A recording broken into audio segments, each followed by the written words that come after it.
तो भाई जनक मत कमेंट करथिले कि बहुत दिन करथिले मु एक्चुअली देखि नथिली तो तांगे कमेंट करथिले कि पागल होई गला।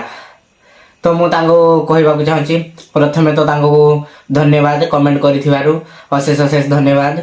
मु एंदी किछि रागी कहनी मु सतरे मन खुशी रे कहूची तांको धन्यवाद। मु तांको जणैबाकू चाहूची भाई जेते बेले पर्यंत तमे तम काम को नहीं तमे पागल हैन ना सेते बेले पर्यंत तमर स्वप्न पूरा हेबनी। जदि स्वप्न देखिछ से स्वप्न पाई एमिति पागल हेबार अछि जेमिति आउ किछि देखा जीवनी। तो तम काम को नहीं तमे पागल हेबार भी अछि। जेते बेले तमे तो पागल हैन ना तम काम माने पूर्ण हेबो कहि तमे केबे भाबो नहीं। पागल हेबा भी दरकार। सोइले आ उठिले जिते बेले कौन कले भी तुम काम मन पड़ार अच्छी सेमती पागल होबार अच्छी।